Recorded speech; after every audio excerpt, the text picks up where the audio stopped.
நண்பர்களே, நம்ம குருசடை தீவுக்கு வந்து சேர்ந்துட்டோம். இங்கே வந்து இந்த போட்டை வந்து அங்கே கரையோட சேர்க்கறதுக்கு ரொம்ப கஷ்டப்படுறாங்க. இதில் வேறு மழை வேறு பெய்ததுனால பெரிய கஷ்டமாக இருக்குது. அங்கே ஒரு சின்ன பில்டிங் மாதிரி ஒன்று தெரியுது. அது இந்த வரதுனாலுக்காக வச்சுருப்பாங்க போல. நம்ம இறங்கி போய் இதை பார்த்தா தான் என்னது அதுக்குள்ளே இருக்குன்னு தெரியும். பார்ப்போம். ரொம்ப கஷ்டப்பட்டு தான் உள்ள இதை கெட்டி பண்ண போக்க. அந்த மழை நிற்கவே இல்லை. கொஞ்சம் நேரம் அந்த ரூமுக்குள்ளேயே நாங்கள் நின்னோம். அதுக்கப்புறம் நின்ன பிறகு மழையெல்லாம் முடிஞ்ச பிறகு தான் இப்போ வெளியில் கேமராவை எடுக்க முடிஞ்சது. நடந்து போய்கிட்டு இருக்கோம். இன்னும் இங்கே ஒரு பில்டிங் இருக்குது. என்ன பில்டிங்னு தெரியல. எல்லோரும் அங்கிட்டாக தான் போகிறாங்க. போய் பார்ப்போம் என்ன இருக்குன்னு. வரிசைங்க போகிறாங்களா தவிர என்ன இருக்குன்னு சொல்ல மாட்டேங்காங்க. நல்லா காமெடி பண்ணுறாங்க பையங்கள்லாம். நல்லா இருக்குது. எங்கேயோ காலேஜில் படிக்கிற பையங்க நினைக்கிறேன்.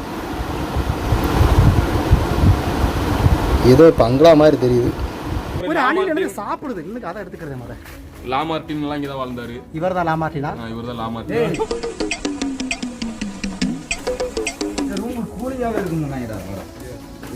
எங்க எலும்பா இருக்கு தம்பி. டேய் மீனை ஊறுகாய் போட்டுருக்காங்கடா. இங்க பாரு, மீனை வந்து ஊறுகாய் போட்டுருக்காங்க. இதான் கடல் குதிரை. முதல்ல ஏதோ ஆராய்ச்சி பண்ணிருப்பாங்க போக்க. ஆராய்ச்சி பண்ணவே விட்டுட்டு போயிட்டான். மணக்க கூட முடியாது. பதப்படுத்தி வச்சுருக்காங்க. இது ஒரு வஞ்சர மீன். என்ன மீன் இது? வந்து என்ன மீனோடது? பேசிக்கிட்டு இருக்காரு அவரு. சொல்றேங்க.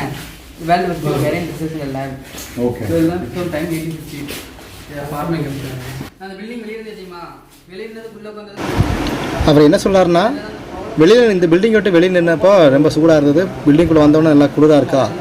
அது ஏன்னா இந்த பில்டிங் வந்து ஃபுல்லாகவே பவளப்பாறையால் கட்டினதான். அந்த நேரத்தில் 1800 வருடங்களில் 1828 கட்டினதான். ஸோ அதனால் உள்ளே வந்தோம்னா எப்போயுமே கூலிங்காக இருக்கும்னு அவர் சொல்கிறாரு. வேர்ல்டு பெஸ்ட் நம்ம உலகத்தில் முதல்ல கடலில் வாழக்கூடிய உயிரினங்கள் இருக்குல்ல, அதெல்லாம் இங்கே ஆராய்ச்சி பண்ணியிருக்கா. எல்லாமே அவங்க ஆராய்ச்சி பண்ணி விட்டு போனது தான்.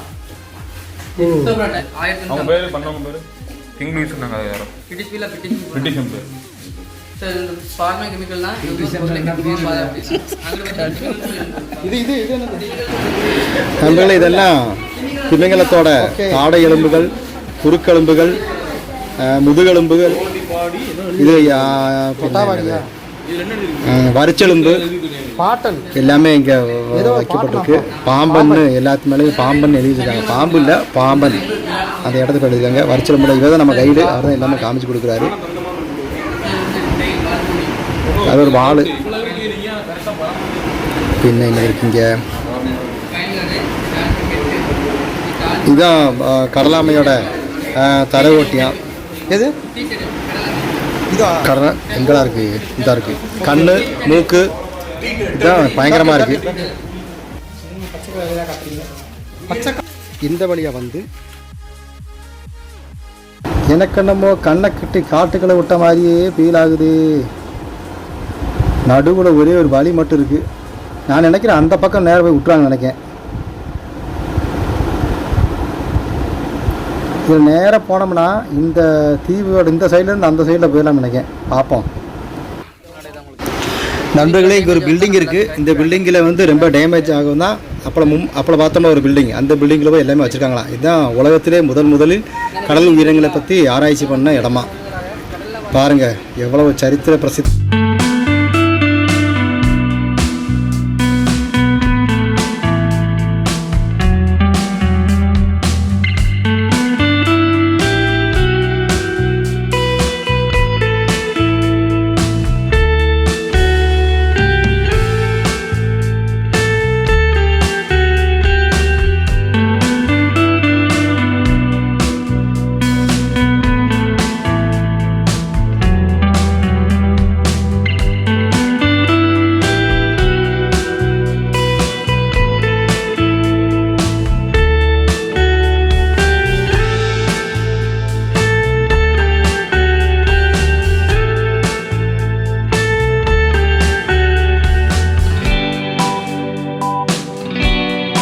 மிகவும் அருமையாக உள்ளது. அந்த இதை ஒரே ஒரு பனைமரத்து கம்பை நாட்டி அதுக்கு மேலே வந்து ஓலக்குடிசை மாதிரி செட் பண்ணி போடுறாங்க. அருமையாக இருக்குது, செம்மையாக. மழை, சரியான மழை. உங்களுக்கே தெரியுதா தண்ணி விழுகிறது எப்படி இருக்குது? இந்த ஒரு பையன் மொபைல் வச்சுக்கிட்டு இருக்கான், பார்ப்போம்.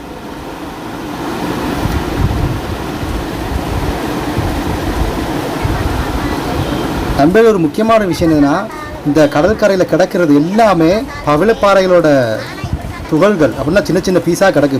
பவிழப்பாறை சின்ன சின்ன பீஸாக கிடக்கு. அதில் எந்த ஒரு பீஸும் எடுத்துகிட்டு நம்மளால் வர முடியாது. வந்தோம்னா இந்த கரைக்கு, நம்ம கரைக்கு வந்துட்டோம்னா போலீஸ் செக்கிங் இருந்ததுன்னா நம்மளை பிடிச்சாங்கன்னா எவ்வளவோ 3 லட்ச ரூபா எவ்வளவோ அங்கே அவதாரம், 3 வருஷம் ஜெயிலில் வேறு போட்டிருந்தாங்க. அதனால் எதையுமே எடுக்கக்கூடாதுன்னு சொல்லிட்டாங்க. நல்ல நல்ல பீஸாக கிடந்தது. பவளப்பாறையோட கல் வந்து உடஞ்சி கிடந்தது கரையிலலாம். ஆனால் எதையுமே எடுக்க முடியல. அதுதான் பெரிய ஒரு மன வருத்தமாகவே இருக்குது. எதையுமே எடுக்கக்கூடாதுன்னு சொல்லிட்டாங்க. இதுக்கு முன்னாடி இங்கேருந்து கல்லெல்லாம் நிறைய பேர் பணத்தால் வாங்கி கொண்டு போயிருக்காங்க, பணம் வாங்கி. ஆனால் இப்போ அதை தடை செய்யப்பட்டு விட்டது. திரும்பவும் நாங்கள் வர வழியிலும் மழை வந்தது. ஆனால் திருப்பி மறுபடியும் போட்டில் ஏறி திருப்பி வர்றதுக்காக கிளம்பிட்டோம். நல்ல அருமையாக இருந்தது. நண்பர்களே, இது எங்கே தெரியுமா? ராமர் சீதைக்கு வந்து தண்ணி தவிச்சப்போ ராமர் வந்து இங்கேருந்து ஒரு சின்ன ஒரு இந்த கடல் தண்ணிக்குள்ளேயே ஏதோ ஒரு அம்பு விட்டோ ஏதோ விட்டு தண்ணி எடுத்து சீதைக்கு கொடுத்தாங்களாம், சீதாமாவுக்கு கொடுத்தாங்களாம். அந்த தண்ணி வந்து உப்பே கரிக்கலையாம். எவ்வளோ அருமையான ஒரு இடம். 10 ரூபாய். ஃபோட்டோ எடுத்ததுக்கு எவ்வளவு ரூபா கேட்குறாங்க. சரி, ஒரு ஃபோட்டோ எடுத்துகிட்டு போவோம். போய் கிணத்தை பார்ப்போம். இதுதாங்க அந்த கிணறு. இதுலேருந்து தண்ணி கோழி எடுத்து கொடுக்குறாரு. நானும் குடித்து பார்த்தேன். ஆனால் கடல் தண்ணி அளவுக்கு உப்பு கிடையாது, பரவாயில்ல. எல்லோரும் குடித்து முடிச்ச அப்புறம் அப்பாலாம் பார்த்தோம்னா அங்கே ஒரு ஆள் குத்த வச்சு என்னென்னமோ பண்ணிக்கிட்டு இருந்தார். அதை பார்த்ததுமே வாந்தியே வந்துருச்சு எங்களுக்கு. அதனால் மக்களே, அங்கே போகிறவங்க யாருமே அந்த தண்ணியை குடிக்க ட்ரை பண்ணாதீங்க. ரொம்ப மோசமாக இருந்துச்சு சைடெல்லாம் இடம். ஓகே, அடுத்த இடத்துக்கு போகலாம். மக்களை, நீங்கள் பார்க்குறது நம்ம டாக்டர் அப்துல் கலாம் ஐயாவோட நினைவிடம். அந்த தூரம் ஒன்று தெரியுதா? அதுதான் என்னது, ஐயோ, ராக்கெட். ஆனால் இங்கே உள்ளே வந்து மொபைல் கேமரா எதையுமே கொண்டு போகக்கூடாது. ஆட்டோவிலேயே எல்லாம் விட்டுட்டு போக வேண்டிய நிலமை வந்துடும் போல்க. வச்சுட்டு போவோம்.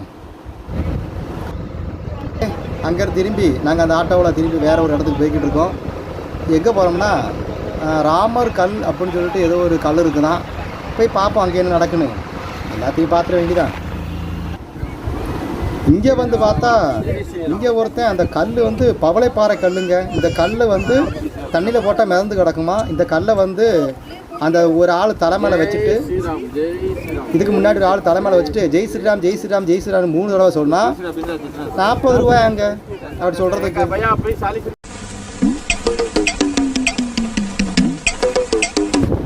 எப்படியெல்லாம் பணம் சம்பாதிக்காங்க பார்த்தீங்களா? இதுதான் பவளப்பாறை.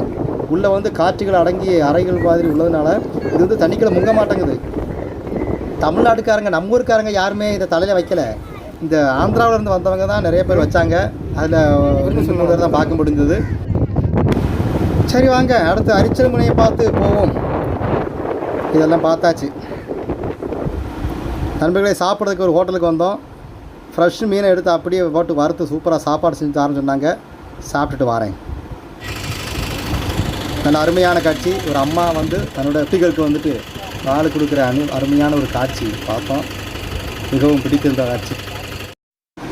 நீங்கள் பார்க்குறது தான் தனுஷ்கோடி ரயில்வே ஸ்டேஷன். 1964 வருஷம் டிசம்பர் மாதம் 22, 23 தேதிகள் இந்த நடுவில் 22க்கு 23க்கு நடுவில் ஒரு பெரிய ஒரு அலை வந்துட்டு 25 அடி உயரம், கிட்டத்தட்ட 25 அடி உயரம் அலை வந்துட்டு இந்த ஏரியாவே ஃபுல்லாக நாசம் பண்ணிவிட்டு தனுஷ்கோடியிலேருந்து புறப்பட்ட ஒரு ட்ரெயின் கொஞ்சம் தூரம் போன உடனே அந்த ட்ரெயினையே தூக்கி போட்டுருச்சு. அதில் கிட்டத்தட்ட 200 பேரை இறந்து போயிட்டாங்க. கிட்டத்தட்ட 1800 பேர் இந்த தனுஷ்கோடியில் வச்சு அப்படியே இறந்து போன பெரிய ஒரு சோகமான கதை இந்த ரயில்வே ஸ்டேஷனில் சம்பந்திச்சு உண்டு. மறுபடியும் நம்ம ஆட்டோவில் ஏறி அரிச்சமனை பார்த்து போய்கிட்டு இருக்கோம். இது வழி தான் ராமர் நடந்து போனதா நம்ம டிரைவர் அண்ணாச்சி சொன்னார். அங்கே போய் பார்ப்போம்.